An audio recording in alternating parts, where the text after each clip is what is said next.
Pasado alas 9 na ng umaga at narito tayo ngayon sa Mendiola kung saan wala nang pinapayagang makapasok sa bahaging ito ng Maynila. May concrete barriers nang nakaharang dito sa may mismong paanan ng Mendiola Bridge.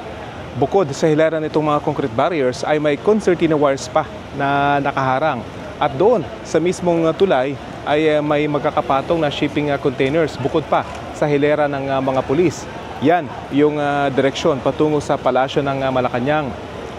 Dito naman sa may kanto ng Recto at Ligada patungo sa direksyon ng Santa Mesa ay may container vans din na nakaharang at sa likod nitong mga shipping containers na yan ay may mga pulis na pwedeng rumisponde sakaling may magtangka pa rin pumasok dito. Dito naman sa may mismong Recto Avenue ay sarado rin yung papasok dito sa Mendiola. Mahilera rin ng mga shipping containers para matiyak na hindi na raw mangyari yung naganap noong September 21 kung saan may mga nakalusot dito mga ralista, nakipaghabulan at nakipagbatuhan pa sa mga pulis. Patuloy tayong magbabantay dito sa Mendiola at aabangan natin kung sa kabila nitong mahigpit na pagbabantay dito ng mga otoridad ay may magtangka pa rin magtungo rito ngayong araw. Mula rito sa Mendiola, ako si Rafi Tima para sa GMA Integrated News.